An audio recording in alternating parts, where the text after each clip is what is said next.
Diyan sa Al Rapadin Agency, nakiusap ako sa inyo, nagmakaawa ako sa inyo. Kung pwede, pauwiin na ninyo ang anak ko. Nagkaroon na ng sakit. Mga kasamahan ng anak ko nandyan, naghirap na sila para na silang mga baboy. Walang kinakain. Nagpapaasa kayo nga sinuportahan ninyo. Kawawa kaya sila, wala silang ang hirap sa tulugan nila doon. Nagpaasa kayo ng paasa nga pauwiin ninyo. Anong klaseng tao kayo? Nagpadala kayo ng mga tauhan doon. Pinapabayaan ninyo, pinadala ninyo nung sabihin hindi nyo alam. Ang ako lang sa inyo kung pwede pauwiin nyo na.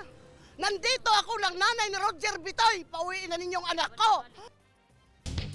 Andito po sa ating studio ngayon mga misis at nanay ng OFW na nasa Riyadh. Ang gusto nila mangyari, mapauwi na ang kanilang mga kamag-anakan. Magandang umaga po sa inyo.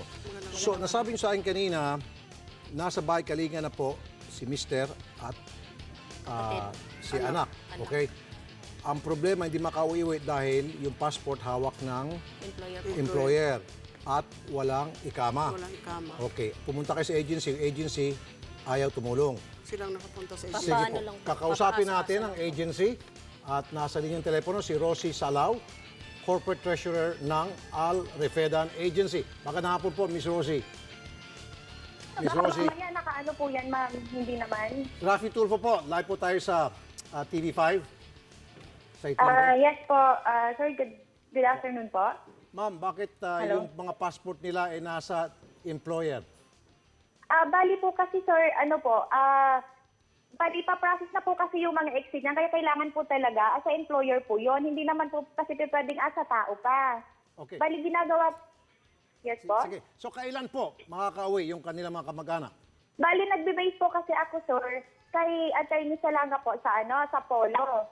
Sila po ang tumutulong sa amin para po at least nga mas mapabilis po yung proseso ng pag-uwi Sige, nila. sandali lang po. May sasabihin sila. Yes. Ma'am. Ikaw magsalita. Thank you Ma'am, po. Ma'am Rosie, Yes po. nakailang beses na Hello? po. Si Sino po sila? Evangeline Bibit po, kapatid ni Romel Bibit. Ma'am, ilang beses na po kaming pabalik-balik sa inyo, sa OWA, sa POAA. Nagme-meeting po tayo dun, di ba po? Month of December pa po na Yes sila, po. nag-asikaso na po kami. Okay, sige. Pabalik-balik Ma'am, po kami. Pabalik-balik na. So, kailan po? Paasa-asa pa po kayo, Yes. nakailang na po na marami na pong option na ginawa. Hanggang ngayon, bakit yun lang naman ang hinihiling namin? Makauwi yung aming mga kaanak, Opo. yung aming mga kapatid, para mapanatag yung aming kalooban.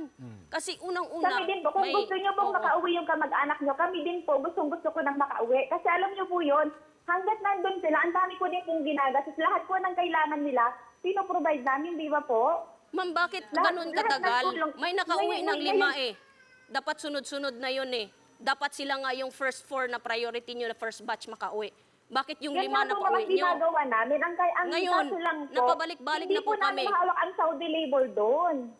Wala Okay, po ako. makasigit kahit po para si- mapaiksi. Ma'am, excuse me. Yes po, Para yes hindi po, ho sir. magkaganoon, nagkakaaway na kayo dito, kailangan po, continuous po yung communication. Yung line of communication po dapat palaging open. Every now and then, sila po ay tinatawagan Sir. ninyo. Ma'am, sandali lang, Opo. iniinforma nyo sila kung nasaan na po yung mga papeles ng kanilang mga kamag-anakan at kung kailan po makakauwi.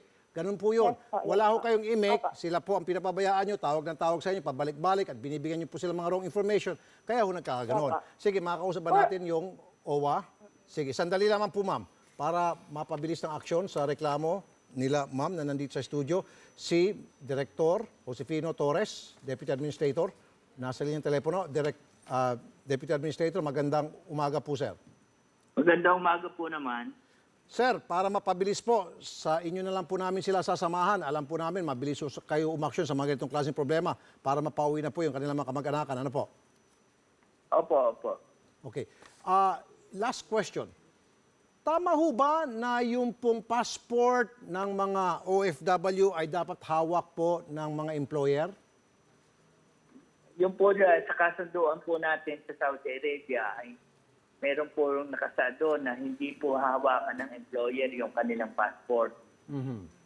Yung po yung ating bilateral labor agreement with the Kingdom of Saudi Arabia. Opo. Kasi this is not the first time na nakarinig ako ng reklamo na pagdating ng mga OFW natin, kinukumpiska po ng mga employer nila ang kanilang mga passport. So in case of emergency, kawawa sila. Wala silang ID kapag sila Yun nga po ang gusto nating rin pong itama. maalis na kaugalian diyan sa diyan sa pagtatrabaho nila sa ibang bansa. Opo. Na pagdating nila ng airport, kino-confiscate na yung kanilang mga passport. Okay.